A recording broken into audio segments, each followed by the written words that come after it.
World's most popular palm-sized speaker has a new generation, and it's supposedly smarter, tougher, and better connected. But does that actually matter in real life, or is this just another spec bump? Let's inspect. Hi, my dear tech friends, lovely to meet you. I'm the TechMishka. On this channel, I thoroughly inspect smart gear, not just specs, but how it actually feels to live with. And the goal is simple: to help you make a confident buying decision and stay away from most of the marketing traps. This here is the JBL Go 5. The successor is one of the most popular ultra-compact speakers ever. The lineup has become iconic because it delivers recognizable design, decent sound, and accessibility at a very aggressive price. So the real question is the fifth generation actually worth upgrading to? Or is the JBL Go 4 still the smarter buy? And does it make sense at all to buy the JBL Go 5? I'll give you the verdict early. If you already own the last generation, I think this is not a must-do upgrade. You're going to get improvements, not a transformation. But if you're buying your first ultra-portable speaker, or if you're coming from any of the older generations, such as the Go 2 or the Go 3 from 2020, I think the Go 5 is easily the best version of this concept thus far. Not because of the raw sound, but because of the connectivity, the stability, and the usability. Let me show you how. The experience starts with a compact, almost minimalist package, and that reflects exactly what the speaker is: small, simple, and instantly likable. There's a noticeable push towards sustainability here. JBL claims recycled plastic and even recycled components inside, including the driver magnet. For sure, many brands overuse this as marketing, but at this scale, it actually matters. When you're producing millions of units, even small changes have a real impact. Physically, the size is almost identical to the previous generation. It still fits comfortably in your palm and, more importantly, inside your pocket. That's the big deal. This is a speaker you actually carry, not a one that you leave behind. Build quality and materials is where things step up slightly. JBL now markets it as shockproof, and while I'm not going to torture test it too much, light drops and rough handling are clearly not an issue. Combined with improved waterproofing and dust resistance, this is now a truly anywhere speaker. Beach, rain, hiking, it doesn't care. There's also a new visual element: edge lighting.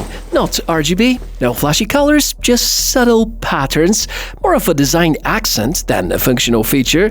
If you're expecting something like a flashlight replacement, no. Even something like the LED on a Garmin Fenix line is significantly more powerful in that regard. The rest is classic JBL: rubberized base, solid buttons, integrated carry loop. It's simple, functional, very well thought out. The design has matured, and it shows. Even on paper, the specs do not sound revolutionary.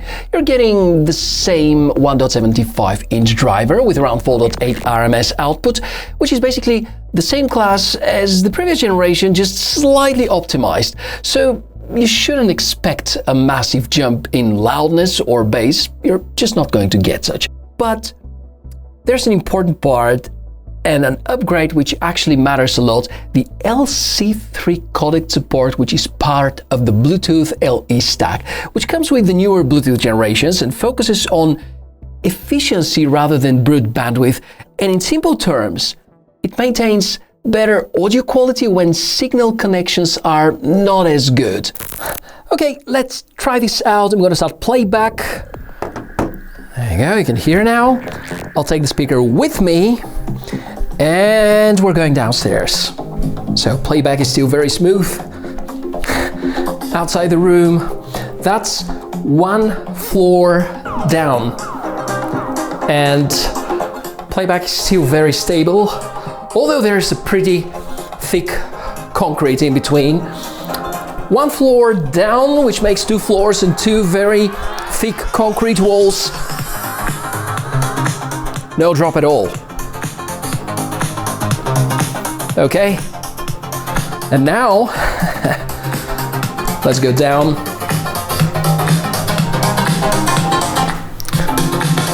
So that was the first drop. There we go.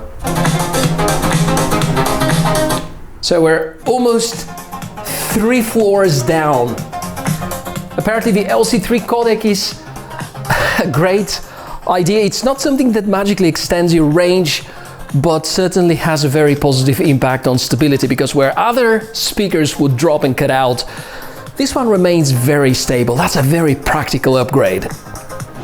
Let's talk about sound now. This is unmistakably JBL. If you like their tuning, you're gonna like this instantly. Highs are crisp, clean and overly harsh. That's something I personally enjoy a lot. There also is some bass presence, but you need to be realistic. This is a tiny speaker. Physics still applies and matters.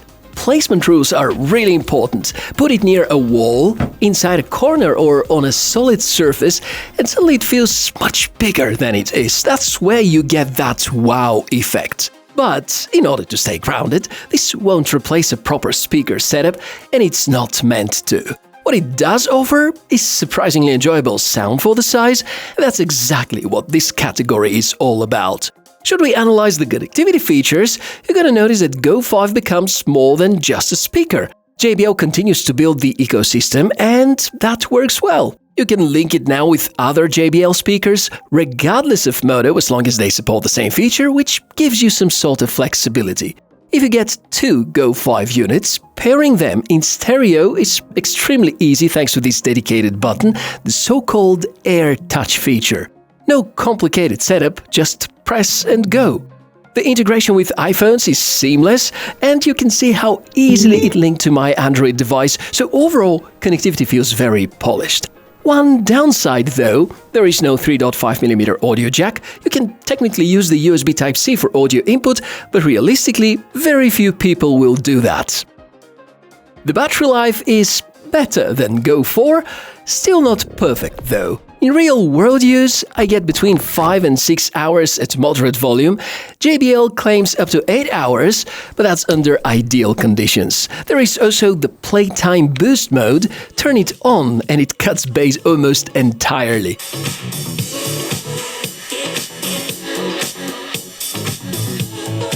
The sound becomes flatter, almost like an old-school radio.